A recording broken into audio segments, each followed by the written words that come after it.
This is జై యాదవ్ చెట్టే. 25 అయిపోయింది బాగా. జిమ్‌లో జాయిన్ అవుతానన్నా, జాయిన్ అవ్వలేదు. Okay fine. కొటేషన్స్ వస్తున్నాయి. అట్‌లీస్ట్ ఇప్పుడన్నా 26 నుంచి అన్నా ఎళ్లి జాయిన్ అవ్వి ఏదో జాయిన్ అయిపోయామంటే ఏదో జాయిన్ అయ్యే ఫీజు కట్టి ఎళ్ళకుండా ఉందన్నమాట. జాయిన్ అవ్వండి. జాయిన్ అయిన తర్వాత డైలీ ఎళ్ళండి. మంత్లీ అట్‌లీస్ట్ 25 డేస్, 20 డేస్ అని ఎళ్ళండి. రిజల్ట్స్ బాగా వస్తాయి. Long time results. మీరెళ్లి ఏదో జిమ్ అంటే ఏదో హెవీగా ఎక్స్‌పెన్సివ్ డైట్ ఇది అనుకుంటారు. అసలేం కాదు. ఇంకెళ్ళి 1 అవర్ చేసి ఆటోమేటిక్‌గా నువ్వు ఫస్ట్ అలా అనిపిస్తది. కానీ డే బై డే నీకు అర్థమైపోద్ది ఏం తినాలి, ఏం తినకూడదని.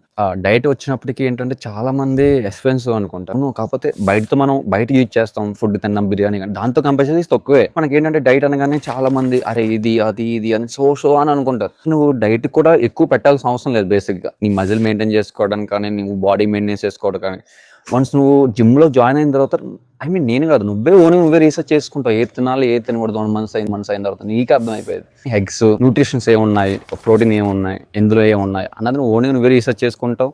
మహా తిప్పి కొడితే డైట్‌కి ఎంత అయిపోద్ది అంత 20,000 అయిద్దంటే 15,000 అసలు నువ్వు బయట దాంట్లో కంపేర్ చేస్తే బయటలో నువ్వు ఏది యూజ్ చేస్తున్నావో బయట బిర్యానీ మీ ఫ్రెండ్స్‌తో బిర్యానీ తినడానికి కానీ, బయటకి ఇంకో దానికి ఏదైనా వెళ్ళడానికి కానీ ఏదన్నా సో మేము బయట తినే ఫుడ్‌తో కంపేర్ చేస్తే ఇన్ ద సెన్స్ నేను అనేది ఏంటంటే అమౌంటే చెప్పేది ఇన్వెస్ట్‌మెంట్ చేసేది. కంపేర్ చేస్తే నువ్వు ఓన్‌గా నీ గురించి నువ్వు ఇన్వెస్ట్ చేస్తే చాలా తక్కువ ఉంటుంది డైట్ వచ్చాం. డైట్ అన్నది పెద్ద ఏదో ఎక్స్‌పెన్సివ్ థింగ్ కాదు. ముందైతే మీరు జిమ్‌లో జాయిన్ అవ్వండి. జాయిన్ అయిన తర్వాత మీ రిజల్ట్స్ మంచిగా వస్తాయి. Stay healthy, stay strong.